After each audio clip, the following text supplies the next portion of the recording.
Hola a todos. Hoy nos adentramos a estudiar y a ver distintas patologías que están relacionadas con trastornos orgánicos. ¿Qué eran trastornos orgánicos? Eso es justo. Hay una alteración biológica, en este caso dentro del sistema nervioso. El trastorno por déficit de atención e hiperactividad es un trastorno que tiene muy buena imagen. Vamos, es el único trastorno que tiene buena imagen. Normalmente a ningún padre le cuesta decir que su hijo tiene hiperactividad, porque no tiene un condicionante negativo en principio, solamente que el niño es muy movido. Realmente ahora vamos a ver cómo es la patología en sí y es absolutamente disruptiva. Lo que pasa es que el niño hiperactivo coloquialmente se entiende con que es el niño que se mueve mucho, lo normal de los niños es que se muevan, y tiene esa imagen de ser un trastorno donde no hay ningún reparo en reconocerlo. Es el único trastorno. En esta fotografía que cogí de internet, vamos, en este montaje de internet, lo reflejaría muy bien. El niño hiperactivo sería la última niña que su sistema nervioso no le permite seguir las instrucciones rígidas y secuenciales de una clase, con lo cual va a su bola. Y aquí en esta composición, por supuesto, lo que pretende es transmitir lo divertido de esta niña que va a su bola mientras el resto de la niña está haciendo la clase. Carpe diem es... sí, eso es, vive el momento. Entonces, por eso la hiperactividad no tiene esa connotación negativa, porque coloquialmente se piensa que es que se divierten mucho y hacen lo que quieren, y no, ahora vamos a ver cómo no corresponde a esta realidad. El 50% de los niños que son remitidos a un profesional de la salud es por problemas de déficit de atención o de hiperactividad. Tenéis que ser consciente que si un niño es muy movido, pues puede ser que no tenga un entorno que lo contenga o que efectivamente el niño tenga dificultades.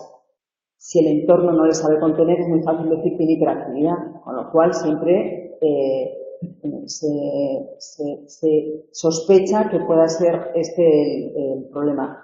Y realmente ya hay estudios que demuestran que está sobrediagnosticado, porque hay niños a los cuales se les diagnostica hiperactividad sin que haya un fundamento completo para así verlo.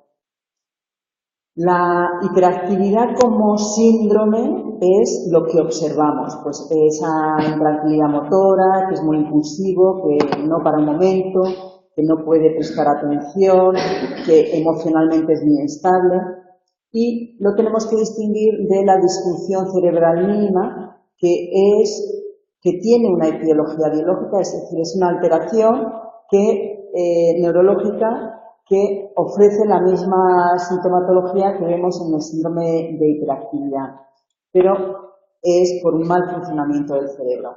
La incidencia es mucho mayor en los chicos que en las chicas, como estáis viendo, y se identifica en un electroencefalograma con un retraso madurativo, es decir, hay muchas ondas lentas Z muy similar a lo que ocurre con niños más pequeños de edad. Dentro de la hiperactividad vamos a distinguir el síndrome de inmadurez, que son niños que maduran a un ritmo distinto, por lo tanto tienen un comportamiento más infantil donde hay un menor control de la atención, por lo tanto el aprendizaje va a ser más lento y se comportan pues como un niño más pequeño, no atiende a las reglas de su edad. El WIS, ¿recordáis lo que es? Bueno, el WIS es el cuestionario que evalúa el cociente intelectual en los niños. Entonces, dentro del WIS hay distintas pruebas para evaluar el cociente intelectual, que lo veremos la semana que viene, me parece que es con el retraso mental. porque hoy vamos a ver la hiperactividad y vamos a ver luego también uno de los temas neurodegenerativos que son la psicomotricidad, relacionado con la psicomotricidad, porque tiene más relación. Entonces, en el WIS hay distintas pruebas que evalúan la memoria del niño, la capacidad lógica, la forma de comunicarse. Entonces, en estos niños que tienen un síndrome de inmadurez, lo que vemos es que aquellas actividades donde cronometramos y sancionamos el que el niño vaya más lento, puntúan más bajo. En dígitos, que significa en reproducir una serie de números, claves es identificar números con imágenes y reproducirlas y combinarlas, y aritmética pues son cálculos aritméticos. Estas pruebas están cronometradas, entonces estos niños van a puntuar mucho menos. En este síndrome de inmadurez, y también con los niños que tienen hiperactividad, les cuesta diferenciar la información importante frente a la que es secundaria, porque su capacidad atencional no la controlan bien, están muy influidos por su fantasía. Sí. ¿Sometidos? Claro, eso es. Entonces, estas baterías que os he comentado son cronometradas en un tiempo limitado. Entonces, como van lentos al hacerlo, pues puntúa mucho más bajo. Ya más bajo de referente, no por la presión de que tengan que hacer todo el tiempo, ¿no? Sino que puntúa más bajo. Puntúan más bajo porque como lo hacen más lento, cuando se para el tiempo ellos no han hecho la misma tarea que otros niños que no presenten este síndrome. El déficit de atención lo que nos dice es dificultad para atender. Entonces responde a esta disfunción cerebral mínima que os decía que es un trastorno cerebral. Y se investiga desde el análisis de la lectura, de la escritura de la aritmética, desde el estudio de lo que es la hiperactividad y la impulsividad y desde el estudio de los problemas emocionales. Cuando estudiamos el déficit de atención y miramos los criterios del DSM-4, y hoy es la primera vez que vamos a ver cómo se miran los criterios diagnósticos, vemos que se diferencian tres tipos de niños hiperactivos. Hiperactivo con predominio de inatención. Estos niños, ya lo veremos, son niños que en el aula son estupendos, están todo el día mirando por la ventana y no muestran a nadie.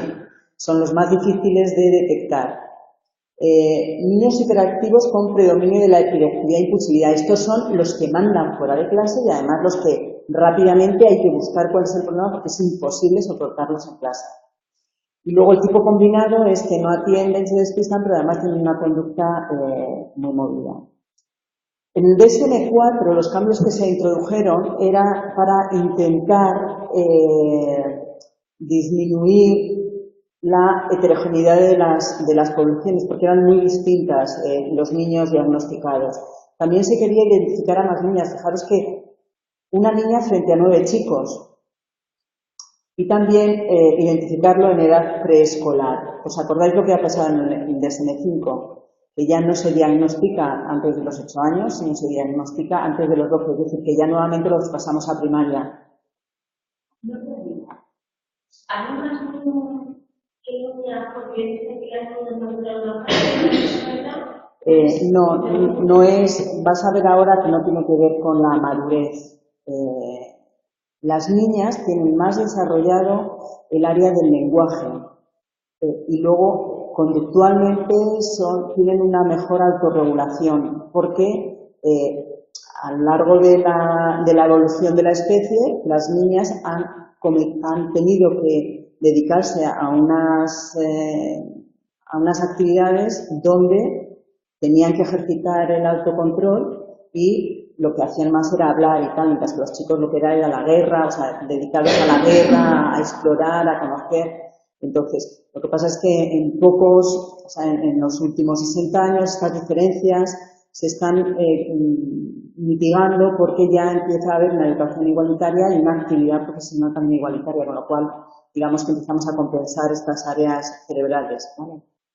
Aquí tenemos el DSM-4. Y como os decía en algunas de las clases, el diagnóstico de cualquier patología, y esta vez lo que vamos a buscar es la hiperactividad, tenemos el listado del menú. Entonces aquí tenemos todos los condimentos que tenemos que encontrar. Si encontramos los condimentos vamos a asignarle el nombre, ¿vale? Entonces, veis que se busca, o sea, diferencian entre la desatención y la hiperactividad con impulsividad. El punto primero, lo que buscaría son 6 o más de los siguientes síntomas durante más de 6 meses. Y entonces te dicen, pues, no presta atención suficiente, tienes dificultades para mantener la atención, parece que no escucha. Es decir, vosotros vais verificando en la conducta del niño y en el relato de los padres y del entorno si cumplen 6 o más de estos puntos. Si cumplen 5, no vamos a decir que tiene un problema de déficit de atención. Si cumple a partir de 6, vamos a decir que tiene déficit de atención. ¿Veis? Esto es categorial. Por un punto solo no lo tiene y por un punto solo sí lo tiene. ¿De acuerdo?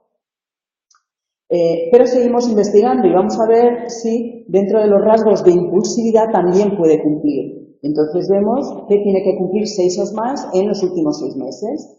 Y se mueve en exceso, abandona su asiento, salta o corre excesivamente en momentos inapropiados.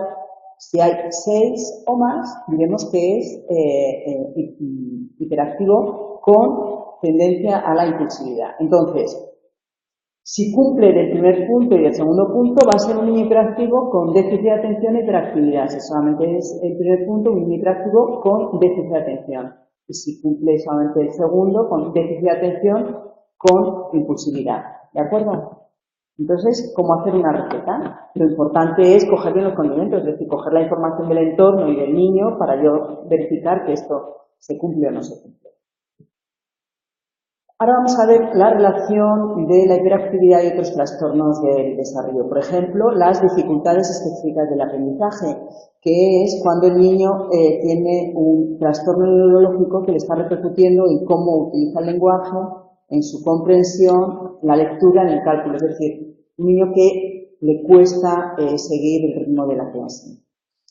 En el trastorno de hiperactividad es también un trastorno neurológico, donde nos basamos en su nivel de actividad, en la dificultad en seleccionar información relevante de la no importante y que no es capaz de reflexionar antes de actuar.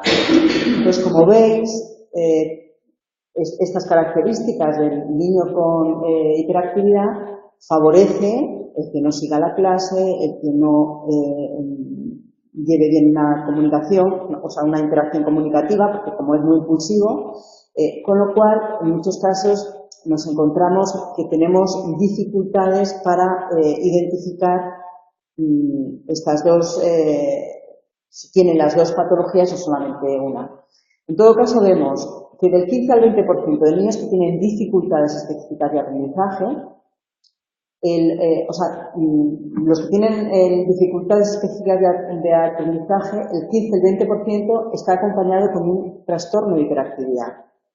Mientras que los niños que tienen hiperactividad, de un 40 a un 50% cumplen también con los requisitos del trastorno de hiperactividad. Es decir, que están muy solapados los dos, se presentan los dos muy a menudo. Siendo el TDAH el que conlleva mayor muestras de déficit específicas de aprendizaje.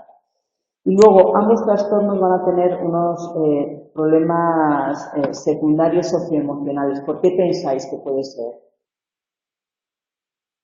O sea, ¿por qué un niño puede tener problemas ¿qué significa socioemocional? Eso es, de emociones, dificultades emocionales en el entorno social. ¿Por qué como efecto secundario puede tener problemas socioemocionales?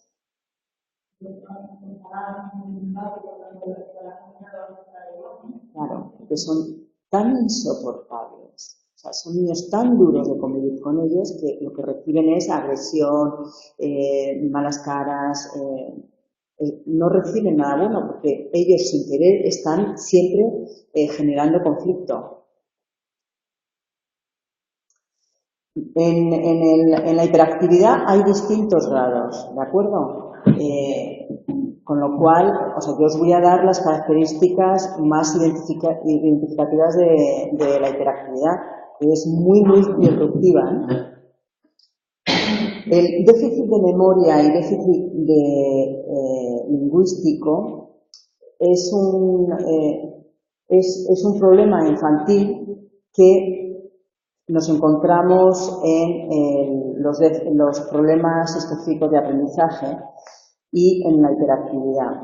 La diferencia es que en el déficit específico del aprendizaje, el problema es los niños no tienen mentalmente procesos automáticos. Sabéis que mentalmente ejecutamos procesos automáticos. Por ejemplo, si yo os digo, dime lo contrario de frío, ¿qué me diríais? Vale, ¿y os cuesta decírmelo? O sea, es automático, es rápido, ¿no? Bueno, pues estos niños que tienen déficits específicos de aprendizaje tienen dificultades en estos procesos automáticos. Luego tienen problemas de memoria por estos déficits lingüísticos, porque no retienen palabras. Sin embargo, los problemas de hiperactividad, los niños, el problema que tienen es no por los procesos automáticos, sino por el problema de memoria. Entre un 40 y un 50% hay comorbilidad. ¿Qué significa comorbilidad? Bueno, comorbilidad es cuando se presentan conjuntamente dos patologías o más, ¿vale? Entonces, del 40 al 50% hay comorbilidad en estas dos patologías. Vamos a ver ahora el papel que tienen los lóbulos frontales, la parte central de los hemisferios, en la hiperactividad y en el arousal, ¿qué era? ¿Perdona? Vale, perfecto, la activación. Pues, ¿qué influencia tiene los lóbulos frontales en el arousal y en la hiperactividad? El modelo de Sokolov distingue dos etapas en la capacidad atencional en la activación neurológica. Lógicamente, la activación neurológica es necesaria para atender. Entonces, él lo que dice es que, por un lado, hay que distinguir el funcionamiento del córtex. El córtex es la parte pensante del cerebro, donde lo que hace es analizar lo que es novedoso frente a lo que es familiar y lo que, por ende, tiene significado frente a lo que no tiene significado. Entonces, con la hiperactividad hay un mal funcionamiento de las áreas atencionales. Y luego debemos diferenciar lo que es el sistema reticular, su activación, que va desde la parte basal hasta el córtex, que es el responsable de que se active el córtex. Entonces, aquí tenéis un dibujo. La parte roja sería la formación reticular, que es desde donde fluye la información hacia el córtex, y el córtex es donde se analiza la información. Entonces, en los lóbulos frontales será donde se ubica la atención y donde tienen la dificultad para mantener la atención. El arousal, como muy bien decía vuestro compañero, es la activación neurológica. Eso sería el arousal cortical. Llamamos arousal comportamental al nivel de activación general. Entonces, desde el modelo de la hiperactividad distinguimos cómo el arousal, la activación del arousal, va a determinar que un niño pueda tener una conducta desadaptada porque está sobreactivado, o el arousal está infraactivado, pero esa falta de activación del arousal también produce una falta de control motor. ¿Vosotros habéis visto recientemente algún bebé de 4 a 9 meses? No. Qué pena.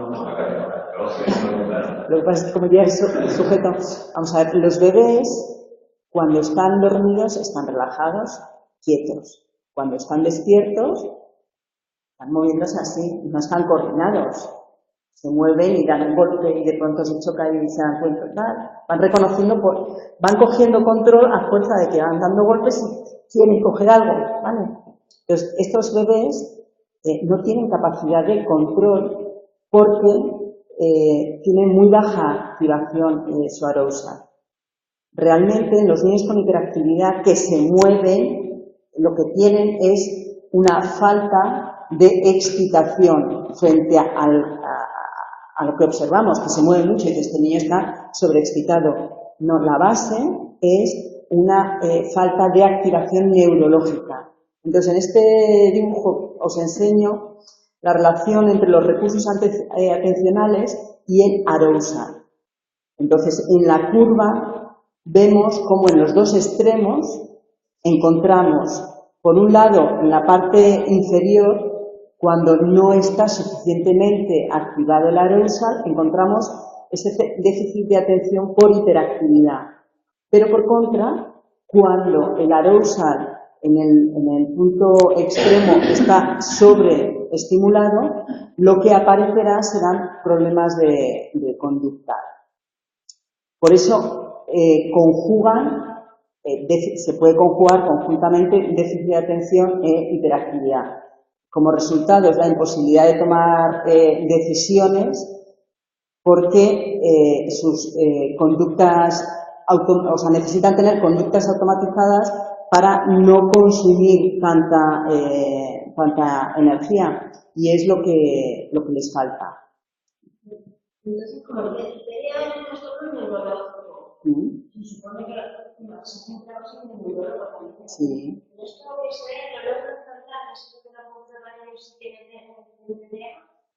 Bueno, sí, hacen distintas pruebas, pero sabéis que el cerebro no es tan fácil de abrir y mirar, ¿de acuerdo? Entonces, sí, por un lado miran qué parte de activación hay, pero por otro lado también se miran qué respuestas conductuales se dan a determinados estímulos. De todas formas, el diagnóstico del TDAH es complejo y por eso también la dificultad. Antes veíamos los criterios diagnósticos. ¿Qué diferencia hay entre el niño que cumple 5 puntos y el que cumple 6? Pues ahí en ese margen hay una variabilidad donde las pruebas diagnósticas que pasamos pues, no son muy precisas.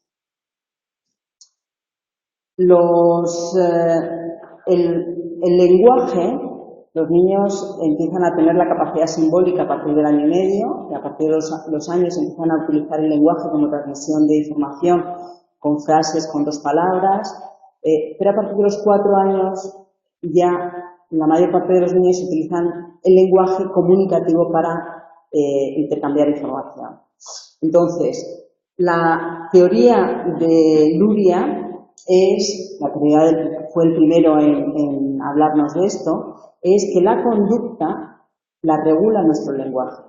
Si vosotros os observáis a vosotros, cuando salgáis de aquí vais pensando, tengo que coger el autobús porque no sé si voy a llegar a tal hora, porque ahora tengo que cenar. O sea, vosotros mentalmente estáis organizando vuestra conducta.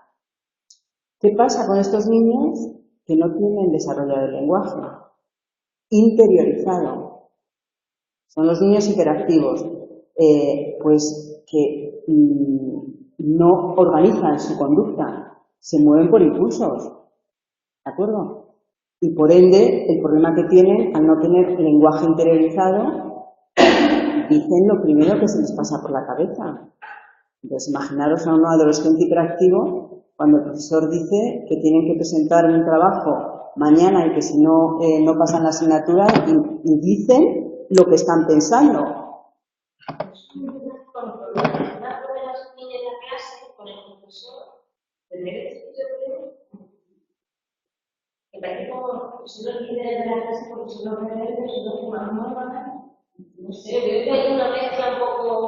Vamos a ver. Es más gracioso. No, el niño hiperactivo, hasta a sus compañeros les molesta. Porque el que un niño hiperactivo en clase le diga al profesor no me sale de los huevos, pues claro, todos se van a reír. ¡Ah, ya, qué divertido es! Pues que de la misma forma que se lo hace el profesor, se lo hacen a ellos, a sus propios compañeros, porque no tiene, o sea, dice lo primero que se le pasa por la cabeza. Entonces, Claro, eso es. Bueno, entonces, es muy disruptivo tener un alumno con hiperactividad y es muy disruptivo tener en tu casa un hijo con hiperactividad. Escucha, pero no atiende. Es decir, no integra bien la información. Él está escuchando, pero no la está integrando. Bueno, vamos a ver ahora los trastornos relacionados con la psicomotricidad por estar relacionado con un problema neurodegenerativo y la psicomotricidad. Yo no sé si vosotros sabéis un poco lo que es. ¿Qué es la psicomotricidad?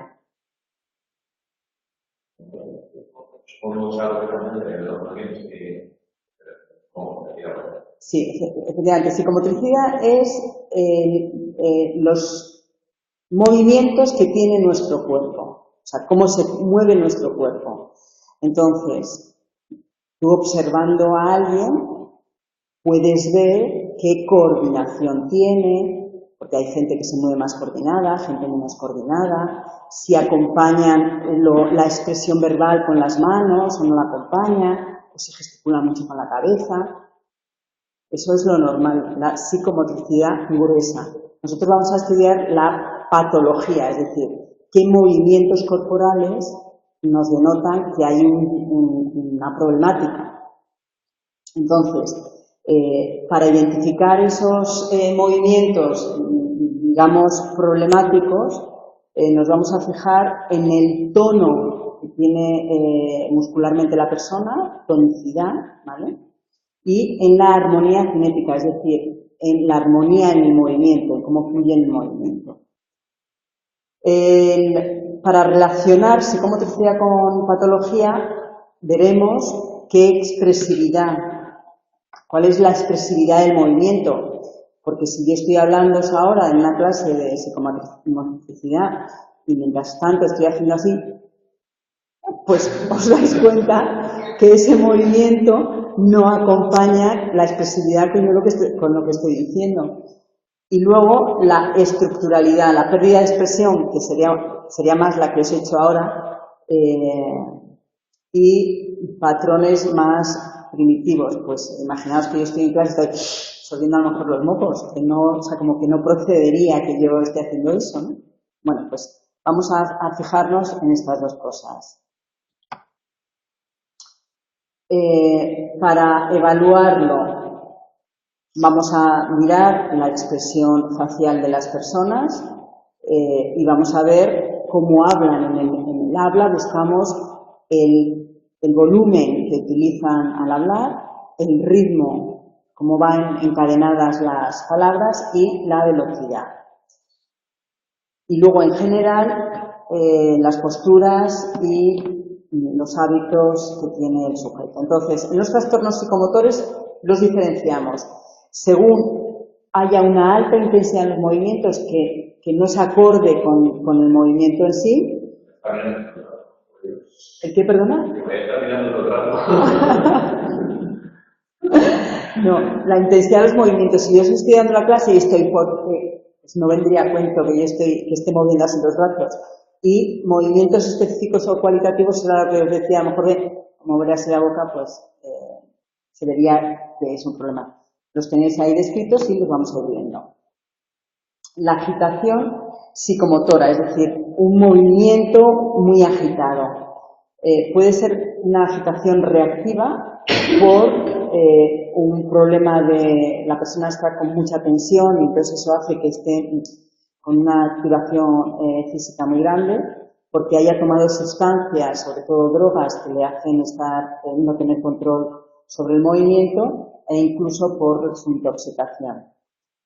Y lo distinguimos de la agitación por problemas orgánicos cerebrales.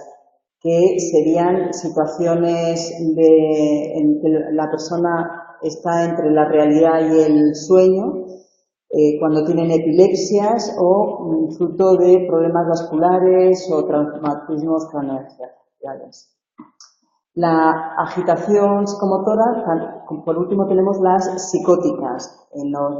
La psicosis, ¿qué era?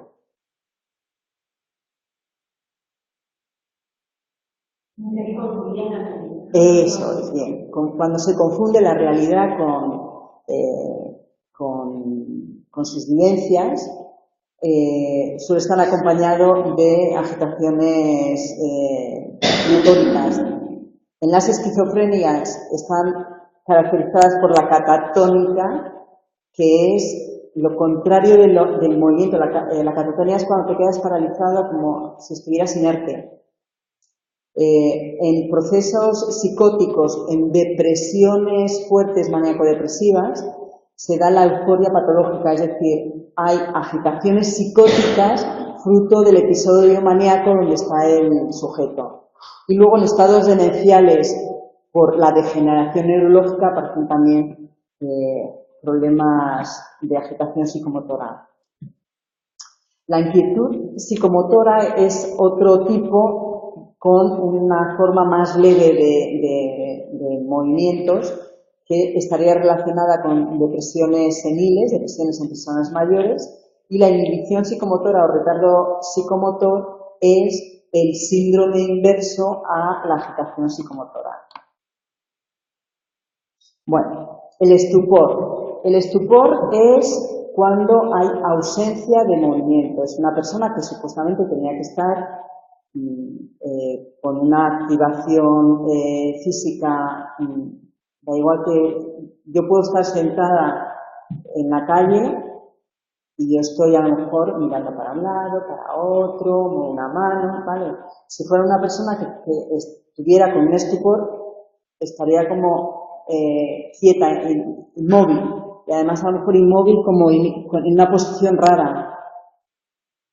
Entonces esto puede ser reactivo por la sensación de miedo, por procesos depresivos en los que depresión muy aguda, donde el sujeto tiene una emoción tan abatida por la sensación de incapacidad para hacer cualquier cosa que puede aparecer un estado de estupor. En un proceso catatónico relacionado con la esquizofrenia catatónica es una rigidez que surge por el terror. Tener en cuenta que las personas con un proceso esquizofrénico pueden sentir en un momento dado que están perseguidos y el miedo que tienen les paraliza. El estado catatónico se caracteriza también porque pueden quedarse en un movimiento, que eran las imágenes que os había traído, pero no puedo copiarlo. Se quedan en un movimiento sin atender al entorno exterior y tú le puedes mover y tal, y el sujeto es como un muñeco de cera que tú le mueves y él no responde, o sea, está rígido. ¿Perdona? Muy rígido. Bueno, rígido, sí, está así. Y significa que sí. No, él no mueve nada. ¿Perdona? Claro, lo bajas. Bueno, no, es la resistencia como un muñeco, lo bajas y se queda así. Sí. El estupor neurológico suele ser por una encefalitis, por epilepsia o por intoxicación de sustancias. El estupor psiquiátrico, cuando hay un estupor psiquiátrico, suele aparecer el nistagmus, que es la imagen que os traía es de una paciente que, o sea, el nistagmus es un movimiento, yo no puedo reproducir. ¿Os suena? Hay una actriz de estas de los años 60, Paquita, que mueve así los ojos de derecha a izquierda, así, que hace como circulillos. Vale, pues sería una cosa parecida. Marujita Díaz, eso. Pues sería una cosa parecida, pero no es voluntario, es sin querer, Tiene un movimiento que se les mueve de derecha a izquierda sin que haya control sobre ese movimiento. los ojos. Los temblores. Los temblores suelen estar ubicados de cuello para arriba, no los identificamos en el torso ni no es frecuente. Entonces, diferenciamos el temblor en reposo, que es de Parkinson, y es, por ejemplo, si yo estoy en reposo y tengo Parkinson, mi mano estaría moviéndose, no soy capaz de estar quieta. Temblores posturales cuando inicio un movimiento, significa que yo voy a hacer un movimiento de acción rápida y, por ejemplo, en el delirium tremens tendría también problemas por el temblor que me aparecería. O de acción lenta, que suelen estar más relacionadas con problemas de estructuras cerebrales. Luego, los temblores intencionales, no es que sean intencionales, los temblores están relacionados con los movimientos voluntarios y son sacudidas que hay normalmente en alguna parte de la cara o en brazos o piernas. Suele estar relacionado con el cerebelo y la causa puede ser una crisis de ansiedad, psicosis o... sí, efectivamente. Claro, es eso, justo. Ahí sería. Las convulsiones.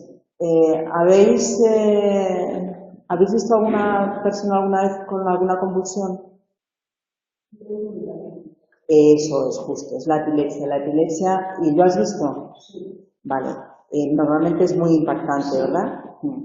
Entonces, las convulsiones es cuando el cuerpo entero empieza a tener movimientos de contracción. Pueden estar asociados con problemas infecciosos o tóxicos, pero fundamentalmente es con el gran mal, la epilepsia y el gran mal, que es la convulsión, donde está físicamente retorciéndose la persona con convulsiones, y el mal leve, que es cuando antes de iniciar el gran mal está como en un estado de ausencia. Entonces estas convulsiones suelen estar relacionadas más con el gran mal. Hay una fase tónica donde empieza a ponerse rígido el sujeto y tiene una pérdida de conciencia. Aparece entonces la fase convulsiva, involuntaria, y luego la fase de recuperación donde comienza a recuperar la conciencia. El pequeño mal, no hay convulsiones, pero hay una disminución de la conciencia, como os decía antes. Los tics. Los tics, como os decía el otro día, ¿sabéis lo que es un tic? Pues en los niños de 2 y 3 años, el 80% de los niños hacen algún tic. Normalmente está relacionado con el exceso de activación en algo, o porque está con los amigos, se pone nervioso, porque está... ¿vale? Pero a fuerza de coger seguridad van perdiendo los TIC. Con lo cual hay que tener mucho cuidado en los diagnósticos de los TIC. A partir de los 7 años los empezamos a diagnosticar, porque con 7 años un niño ya tiene una capacidad pensante de una lógica similar a la del adulto, ya no vive en su mundo de fantasías, ya puede identificar lo que son los procesos de las cosas, con lo cual, si está nervioso, pues puede saber cómo combatirlo. Lo curioso es que los TIC aparecen más en una proporción mucho mayor en niños que en niñas, y se diferencian de otra sintomatología porque un tic, si un niño durante el sueño no tiene tic, no tiene esos movimientos, no es un tic de síndrome, el niño puede estar durante el día haciendo así, por ejemplo, Y si por la noche no hace ningún movimiento similar, cuando está dormido, no sería tic, es un movimiento que él permite, por algo lo hace y por algo le genera satisfacción hacerlo. Tenemos, por lo tanto, que diferenciar ese tic como un síntoma aislado, porque lógicamente si un niño hace así, porque le genera satisfacción, algo hay que está tenso. Y que tenemos que diferenciar de lo que es el síndrome, y es cuando está encuadrado en un problema de tendencia neurótica o obsesiva, o también con epilepsia. Porque ¿qué sería una tendencia neurótica?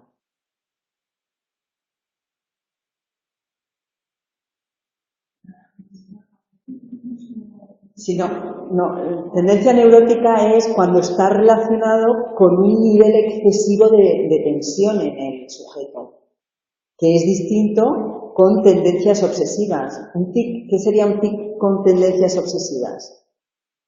Pues relacionado con un proceso obsesivo de la persona donde hay algo que le genera malestar y lo tiene que solucionar, y es algo que no es proporcionado. Es decir, si yo entro con el pie derecho, todo va a ir bien, y si entro con el pie izquierdo me va a pasar algo malo. Pues no hay nada que nos indique que eso es verdad. Entonces, a eso sería una conducta obsesiva. Entonces, hay tic relacionados con tendencia obsesiva. Yo tengo tendencia a generar tensión por determinadas cosas que no tienen una lógica con la realidad, ¿vale? Que lo veremos más adelante porque tenemos un capítulo específicamente de estas patologías. El diagnóstico diferencial lo podemos hacer con enfermedades degenerativas como la de Huntington, que es una enfermedad donde la persona pierde la capacidad en el control de la marcha y también acompañado con demencia, o en el trastorno Gilles de Tourette. El trastorno Gilles de Tourette, que os quería haber puesto también aquí unas imágenes para que lo vierais, y os recomiendo que busquéis alguno en YouTube, es un trastorno donde el sujeto está haciendo, por ejemplo, viendo la televisión, o está en el ordenador y tiene movimientos que es incapaz de controlar y que le hacen no poder tener la conducta organizada, porque no sabe cuándo empieza a tener el tic. Con lo cual os podréis imaginar que es muy, muy disruptivo. Entonces, claro, inicialmente este trastorno se puede ir identificando primero en pequeños tics que luego van siendo cada vez más disruptivos. Entonces, en todos estos, para identificar que es un tic, tendremos que ver que durante el sueño no lo tiene, que se produce a voluntad del individuo y que puede inhibirse voluntariamente. Esto que se dice así, claro, parece muy fácil. Pero yo siempre me gusta contar un caso de una niña que venía por problemas de relaciones en el colegio y la madre era psicóloga. Entonces el niño en la quinta sesión empezó a mostrar un tic. Y era un tic de levantar el cuello. Entonces, claro, ¿cómo puedo saber yo si esto es voluntario, no? O sea, hasta ese momento no lo había presentado. Pero yo como terapeuta, ¿qué hago para ver si es voluntario o no voluntario? Pues genero una situación donde nos riamos, entonces si me río y él deja de hacerlo, entiendo que es voluntario. Porque si no fuera voluntario, él lo seguiría haciendo aunque estuviera riéndose, porque no es voluntario, ¿de acuerdo? Entonces, efectivamente, hago que me hace muchísima gracia el movimiento del cuello, me pongo yo también a hacerlo, nos reímos los dos, él deja de hacerlo y, evidentemente, no era tic. Siempre cuando estoy con sesiones con niños, el último cuarto de hora o 20 minutos pasa el adulto que ha venido con él. Entonces pasa su madre, había dejado de hacer el ticket toda la sesión, pasa la madre y le dice, mamá, muy enfadado, madre psicóloga, mamá, se ha reído de mí porque tengo el tic. Y yo pensé, Dios mío de mi alma, o sea, qué retador. Entonces, ¿qué tengo que hacer en esos momentos? Pues lo mismo, ponerme a reír, qué gracioso, entonces me pongo a reír,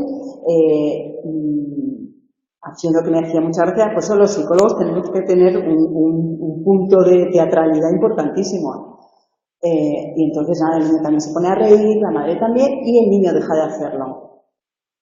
Con lo cual, luego yo tuve que hablar con la madre para que supiera que estos movimientos son voluntarios en función de que el niño en situaciones donde esté relajado deje de hacerlo, como por ejemplo en el sueño, ¿vale?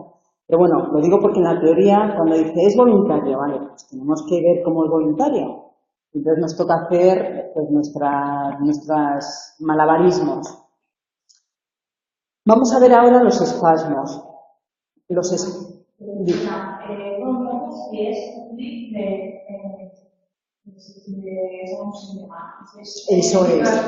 Si está, claro, si entra dentro de un síndrome, ya es involuntario. Claro, lo que pasa es que un síntoma es cuando hay una cosa aislada. Entonces tú puedes ver solamente el tic y no sabes si es porque el niño está nervioso, pues cuando los niños de 3 años, que normalmente están nerviosos, o es porque tiene una incapacidad que le hace no controlar ese movimiento, ¿vale? O sea, la diferencia entre síntoma y síndrome es que el síntoma está aislado y el síndrome ya está con más síntomas que nos denota una tendencia. Desde el sueño, el síndrome se repite. Claro, en el sueño, el tic, si es un síndrome, claro que lo tiene, claro que durmiendo hace el aspaviento. Los espasmos. Los espasmos es la imposibilidad de continuar con un movimiento, te quedas como bloqueado, ¿vale? Entonces, es muy frecuente en personas neuróticas. ¿Qué significa personas neuróticas?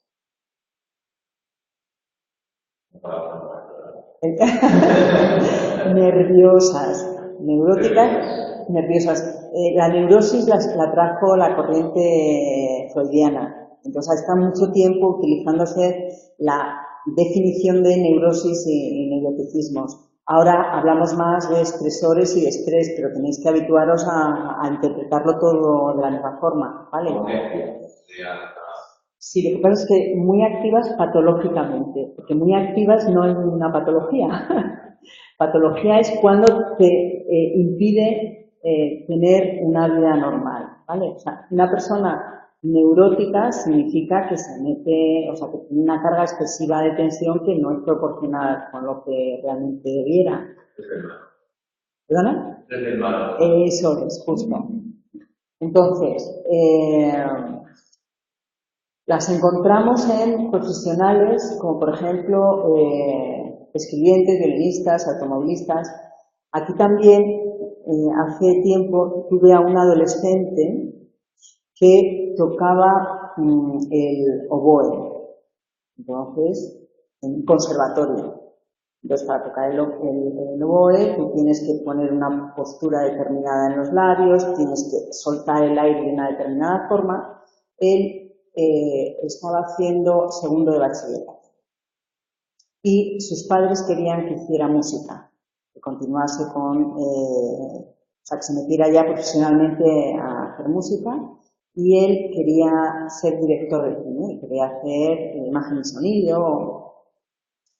Entonces, efectivamente, él vino, esto os lo cuento, o sea, la demanda era: tiene problemas para tocar el oboe porque se queda paralizado. El aire no sale, o sea, el labio se le queda paralizado y entonces no puede hacerlo. Y era fisiológico, es decir, eso le pasaba a él. Cuando analizas su situación de vida y planteas la posibilidad de que él pueda hacer imagen y sonido y dejar el tema de la música, a pesar de la oposición de los padres, empieza a desaparecer la presión, el espasmo, ¿vale? Bueno, luego, estos espasmos aparecen también en problemas como saltatorios de Bamberger, que es un problema donde la persona cuando anda está como pegando saltos, o saltatorios, que es en el cuello, que la persona está haciendo así, entonces se llama saltatorio porque parece que te está saludando, pero es un espasmo. Estos se asocian al pequeño mal y a lesiones hipotalámicas. ¿Qué era el pequeño mal?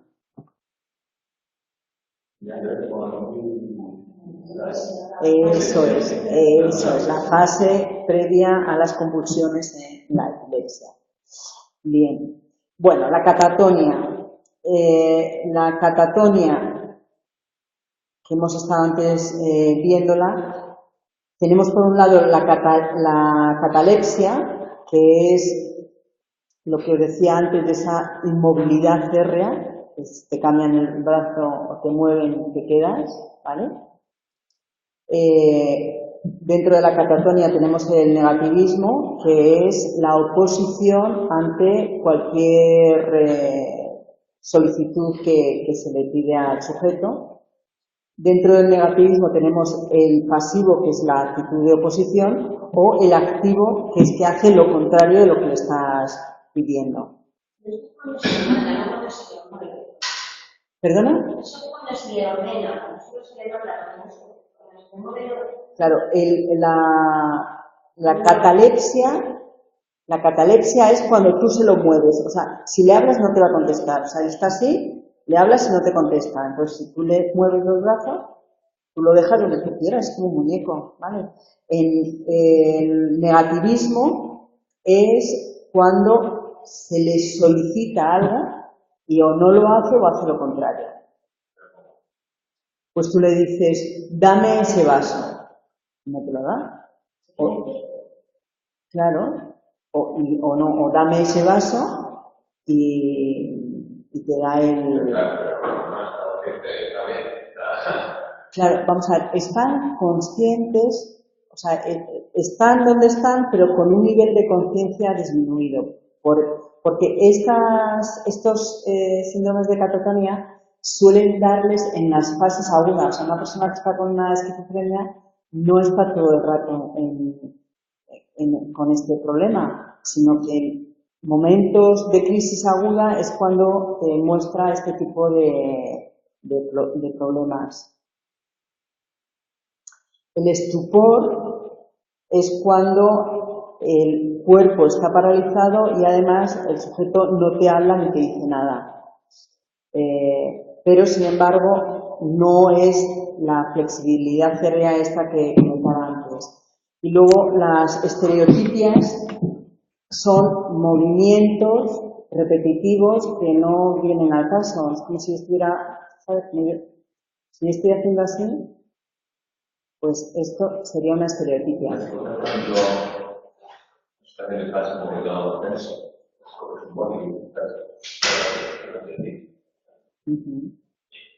No, pero escúchame. No, pero escúchame una cosa. Vamos a ver, vamos a distinguir de síntoma, que eso es estoy nervioso y estoy manipulando algo con la mano, eso es un síntoma. Pero ya hablar de síndrome, estaríamos hablando ya de un estupor. Claro. O sea que no tenemos que patogenizar todo, ¿vale? Tenemos que ver cuando alguien tiene un síntoma, pero no pasa nada, o cuando ya está dentro de un síndrome. Claro, y de todas formas, está claro que nosotros damos información con nuestro cuerpo. O sea, si yo estoy nervioso y estoy manipulando algo, pues estoy dando información en un estado de activación alto. Pero si esto no me está interfiriendo en la actividad que estoy haciendo, no pasa absolutamente nada. Sin embargo, todos estos síndromes que estamos viendo no te permiten hacer lo que estabas haciendo. Es decir, yo estoy haciendo un trabajo en el ordenador y de pronto me da un golpe de tic, yo no puedo seguir escribiendo. Mientras que si tú estás nervioso, claro que te puedes poner a escribir en el ordenador. Luego cuando estás relajado otra vez te pones a mover el bolígrafo o lo que sea. Bueno. Estas estereotipias es un movimiento organizado y complejo, distintos tipos. Las simples, pues pueden ser, como yo he hecho ahora, rascarme. Pero es rascarme que me dejaría marca, ¿vale?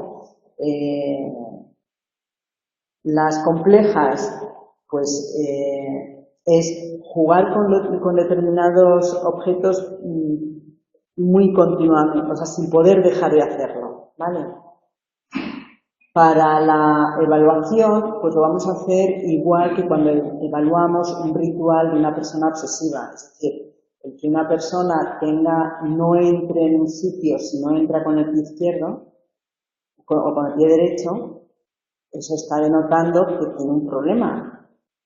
Porque te tendrá que ver la puerta o el pie con el que entres. Pues aquí lo mismo, o sea, vamos a evaluar estas estereotipias en función de la intensidad y la afección en la conducta del sujeto.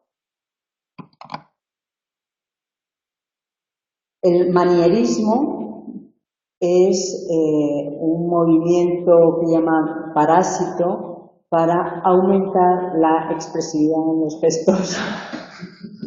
Entonces es, pues, como decía antes, el que yo os esté a lo mejor explicando la clase y subiera y bajara, y así, pues eso sería un tipo de manierismo que aparece en cuadros psicóticos. ¿Qué sería un cuadro psicótico? Un cuadro de... No, claro, eso es. En un cuadro psicótico significa que una persona... ¿Perdona? O de... Claro, supongo que necesitar una circunstancias de la realidad. Eso es. Entonces... Eso es. Entonces, una persona con un cuadro psicótico que de pronto considera que le están persiguiendo, pues vas a estar, ¿vale? Pero porque está en el cuadro psicótico, no le persigue nadie, pero él está ahora pensando que es que le están persiguiendo. Entonces lo acompañan con este tipo de movimientos. Vamos a ver ahora las discinesias, que son estos pobres, imaginaros un movimiento involuntario de lengua, boca y cara. Pues, por ejemplo, alguien que esté, o inclusive sacando la lengua, que es muy típico. Hombre, sobre todo además es que... Bueno, es que suele ser con... Sí. Esto suele estar relacionado con problemas de medicación, o sea, efectos secundarios de medicación en personas mayores por antipsicóticos. ¿Qué sería un medicamento antipsicótico?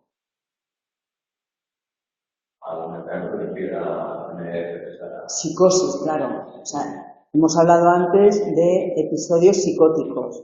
Medicamento antipsicótico es para dejar de tener esos pensamientos que no correlacionan con la realidad, ¿vale? Para dejar de ver que me están persiguiendo o que viene un ovni que me va a secuestrar. Entonces, medicinas antipsicóticas son las que impiden que la persona, sus pensamientos, le vaya fuera de la realidad. Entonces, estos medicamentos tienen efectos secundarios. Imagínate que faena, que sacas la lengua, o que estás moviendo el labio. Bueno, entonces lo que hacen es tomar medicamentos antiparkinsianos y barbitúricos para evitar estos movimientos. Y luego tenemos la discinesia tardía, que son muecas masticatorias.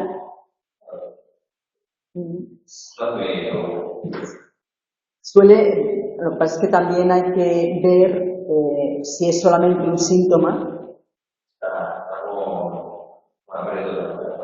Vale, pues eso está relacionado con proceso de demencia, efectivamente. Bueno, pero también puede ser por efecto de dosis altas en fenotiacinas. Y, por último, la apraxia como un movimiento peculiar es la dificultad de coordinar el movimiento. Es decir, yo si me tengo que abrochar un botón, tengo que coordinar el movimiento. Bueno, pues la apraxia sería la dificultad en coordinar movimientos. En los niños esta apraxia la llamamos dispraxia evolutiva y tiene más afectación en la parte motora que en el lenguaje. Cuando se mira neurológicamente al niño prácticamente es normal. Y con esto ya damos por concluido